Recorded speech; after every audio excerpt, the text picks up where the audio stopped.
दोस्तों, corona virus का संक्रमण सीधे फेफड़ों पर असर करता है। ये तो कई अध्ययनों से साबित हो चुका है।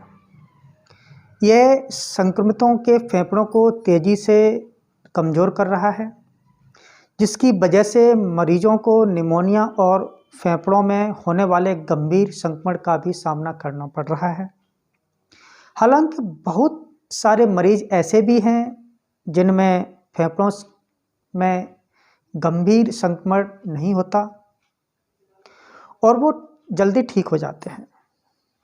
लेकिन इसके बावजूद लोगों को अपने फेफड़ों का खास ख्याल रखने की ज़रूरत होती है, क्योंकि बाद में भी परेशानियां हो सकती हैं।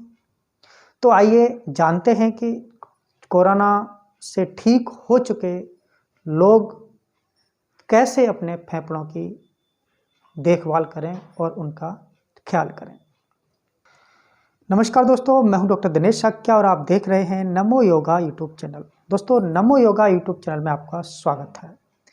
दोस्तों, एक आपसे रिक्वेस्ट है, अगर आपने अभी तक हमारे नमो योगा यूट्यूब चैनल को सब्सक्राइब नहीं किया है तो सब्सक्राइब करें और साथ में बने हुए बेल आइकन को भी प्रेस करें।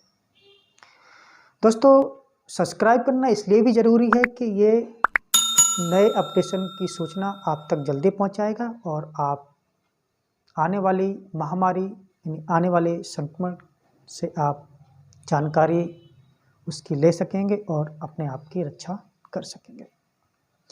दोस्तों, आपके मन में कोई भी सवाल है या फिर आप कुछ पूछना चाहते हैं तो आप हमें कमेंट बॉक्स में लिखकर भेज सकते हैं।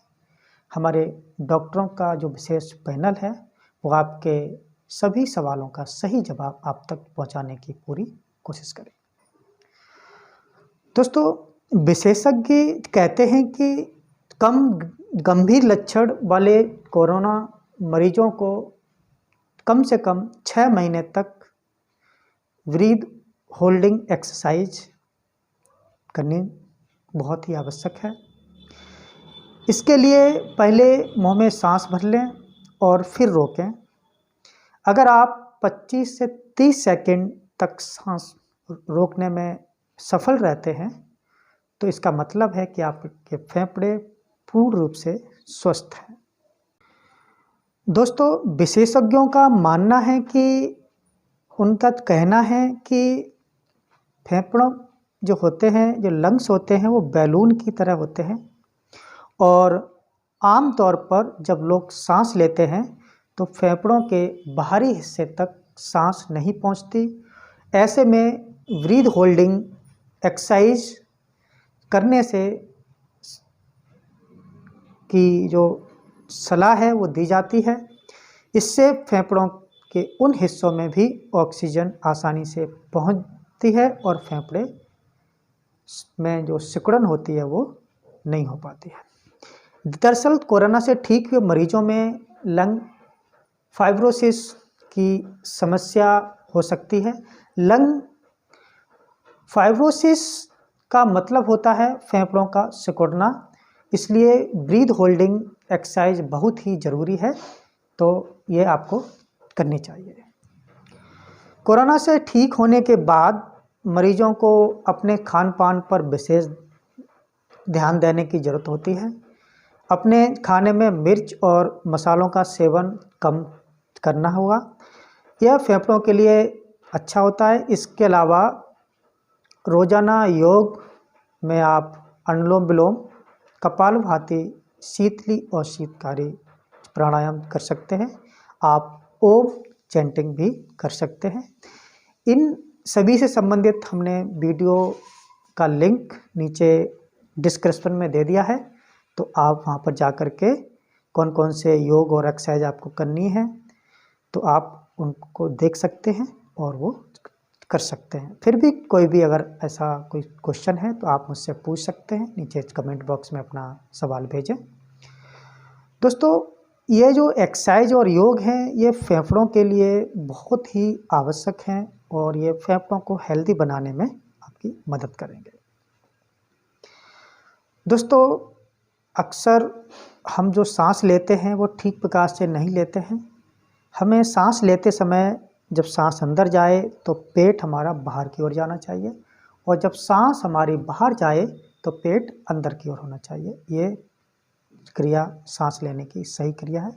तो आप इसकी प्रैक्टिस करें और योग और प्राणायाम करते रहें, जिसके लिंक नीचे डिस्क्रिप्शन में हमने दे दी है। तो मुझे उम्मीद है कि आपको ये वीडियो पसंद आई होगी। अगर फिर भी आपके पास कोई भी ऐसा सवाल है जो आप मुझसे पूछना चाहते हैं तो आप हमें लिख सकते हैं। दोस्तों,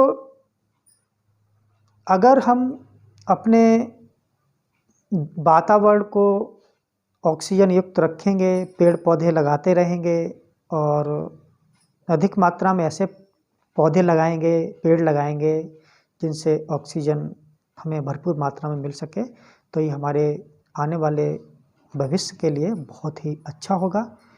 तो कोशिश करें कि आप कम से कम महीने में एक पौधा अवश्य लगाएं। जैसे आप पीपल का लगा सकते हैं, उसकी फैमिली से संबंधित बहुत से पौधे हैं, बरगद के पौधे हैं, आप लगा सकते हैं।